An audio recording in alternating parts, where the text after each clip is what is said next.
It's pretty obvious what the Bible, particularly the New Testament, and most specifically Jesus Christ, had to say about giving. If you look at Matthew 5:42, there's a fairly simple statement that sums it up pretty nicely. It says, "Give to him that asketh thee, and from him that would borrow of thee, turn not thou away." Excuse me.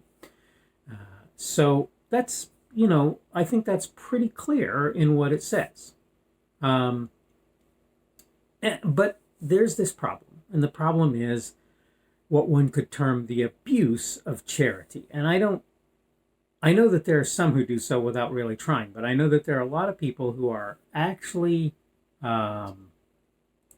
intentionally, I guess you could say, abusing charity, right? And that's what we're going to talk about on today's Daily Summation from Kurt's Religion and Politics. I'm your host. I'm Kurt. Glad to have you aboard today. Today is Sunday, the 28th of March of 2021. Welcome to everyone who's here on Rumble, on the podcast, and on YouTube. Thank you for coming along today and sitting and listening to my little rant. Today I'm going to talk about the subject of abuse of charity. That's what we're going to discuss today. It's true that a person like me often doesn't give when he ought to, where charity is concerned. But there is a concern that it's very hard to get away from. Okay, particularly when it's money that you're able to give. There are a lot of people out there who, if you give them money, what they're going to do with what they get is to use it on things that are not just to their bad, to their, problematic for them, but literally might even go so far as killing them and certainly take them out of the real world such that they're unable to actually, quote, get better from what they are doing. It's that simple. There's no better way to put that. If you give people food or clothing or places to live, that's one thing. And you still may help them to do wrong by making it possible for them to take whatever money they can come up with and use it on drugs, on alcohol, or whatever. But if you give them money, you always have to worry about the risk of them using that money on something that's harmful to themselves. And the fact is, whether anybody likes to admit it or not, I'm not responsible necessarily for what other people do to others. Sometimes you can argue that I am, but I'm certainly responsible, if nothing else, for what I do, right? Here's the thing, though. Even when it comes to food pantries, okay, and the like, there are people out there who, on a daily and ongoing basis, abuse the charity of others. When I see the people who pull up to the local food pantry, and they almost always pull up, almost none of them are walking. I saw one guy walking, and I thought, well, there's a change, right? Not only are they pulling up in their vehicle, where some of them are, old, ratty vehicles, most of the time it's the Lexus or the BMW, and it's not old. Or it's a new Hyundai even, right? Brand spanking new Hyundai. And you're going, wait a second. You're going to a food pantry that people who are actually in need might use to get what it is that they need. And you're taking the stuff, the substance of that food pantry, and you're hoarding it away into your house when you've got, a high dollar car and a nice cell phone in your hand. This is what's happening. I'm not saying that means they shouldn't get when given to, and I'm not saying that the people who give to them shouldn't give to them necessarily. But I will tell you that I have a real problem with people doing things like that. I know people who are mentally, spiritually, psychologically unsound. And I don't say that to be mean at all. I'm not trying to say that to be mean. And those people are in need of help. What they need most is somebody to help them get out of that position of mental, psychological, emotional unsoundness, right? That's what they need most. But that doesn't mean that they don't need food, and it doesn't mean that they don't need clothing or shelter as well. And I'm okay with that idea. That said, when you have people who, like I say, do things like go to food pantries and so forth, and take the things that are found there instead of leaving them for people who actually need those things when they're not in need. That, to me, is a problem. And like I say, it's bad enough to me that the government takes enough of the substance of the average person to make it hard for them to be able to give to those in need. It's much worse when people who are not in need then fly in like crows or vultures and take what is found in those places where people have left food or whatever, or spent money to get food for people who are truly in need. Excuse me. Those people who spent that money or found those goods and used that to try and support those in need weren't trying to support you if you're not in need. I understand that in American society there is a unfortunate you snooze, you lose perspective on life. I get that. I don't agree with that perspective, but if you're going to employ it, my ask for you is don't do that at places where people who are in need might find some sort of material support. And this is particularly true in places where people might find clothing, might find food, might find shelter. Okay? I know that the government thinks that it can and should contribute to such people. I personally generally don't agree with that idea. The why is simple.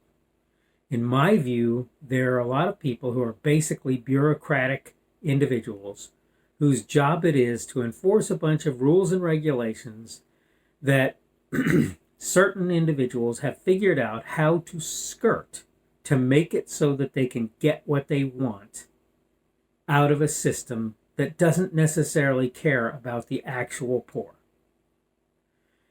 You abdicate your responsibility and your authority to those poor by assuming that the government is going to take care of them at all. On the other hand, when the government takes that money and so forth from you, you don't have the ability necessarily to give it to people who are actually in need. All of this said, this video is about one thing. And it's about the idea that there are people out there who are abusing charity. Some of them are standing on the side of the road taking money. Just taking money indiscriminately and using it for drugs and alcohol, and maybe a small amount of it for food, and possibly even a small amount for somewhere to live. Many of these people, you find out, actually are doing pretty darn well for themselves doing that. They have a hotel room somewhere. They might walk to their car in their dirty, raggedy old clothes and drive away. And it's not probably all that much of a walk, and they drive to their hotel or their apartment somewhere, and they go and they do their drugs, and maybe they eat from the money that they got from the people who supported them. The same thing is true for folks who go to food pantries and aren't actually in need. I've, in my life, been to food pantries maybe twice, and I'm here to tell you even though I was broke at the time, I was ashamed to have gone to those food pantries afterwards. Why? Because I was making enough money to buy a loaf of bread and a jar of peanut butter. And I had a place to put them. In other words, I didn't really need that food pantry. I didn't really need anybody giving me clothes either. I could go out and buy a $5 shirt or whatever somewhere if I really needed it. It's not like clothes are horribly expensive. I'm not saying that there are people out there who don't have that need, in both the case of the food and the clothing, and for that matter, in the case of shelter. But I am saying that there are a lot of people out there today who are abusing charity. Does that mean you don't give to them? I'm not really saying that. You have to make your decision on how you're going to deal with that. All right, I need to go ahead and wrap up this video. Today is, again, Sunday, the 28th of March of 2021. We've been talking about abuse of charity. Tomorrow will be Monday, the 29th. Of March of 2021, end of spring break for my son, so we'll start getting back to a little bit of normalcy, though I'm still looking for work at this point. Tomorrow we're going to talk about the right to peaceably assemble.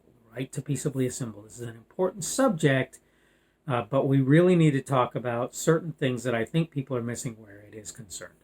All right, I hope you're having a good day. It's a little bit cool today, but it's a nice spring day.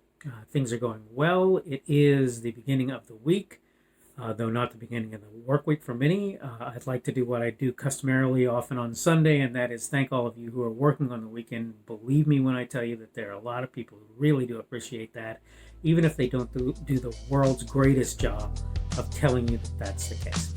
All right. Hoping that you're having a good day, and hopefully we will see you again tomorrow.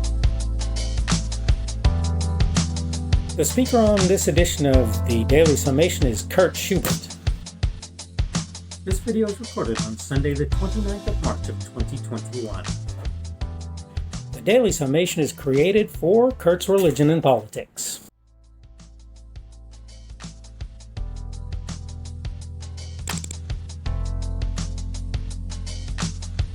Thanks for watching this edition of the Daily Summation from Kurt's Religion and Politics. I hope you found it entertaining or instructional, or maybe both.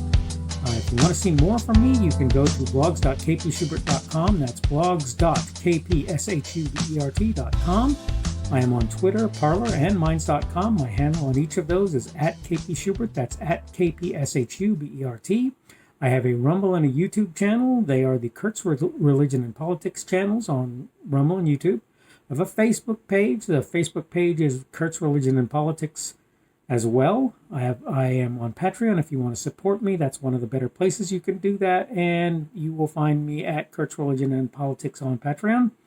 I have a podcast. The podcast is podcasts with an S. .kpschubert.com. That's podcasts.kpschubert.com. I think you should be able to find me with relative ease on Apple Podcasts, Google Podcasts, and Spotify as well. The best way I find to do that is to look for Kurt's Religion and Politics. You can try to use the Daily Summation. I find that it doesn't work as well as a general rule, but you can always try that. I'm glad to have you aboard today, and hopefully we will see you again tomorrow.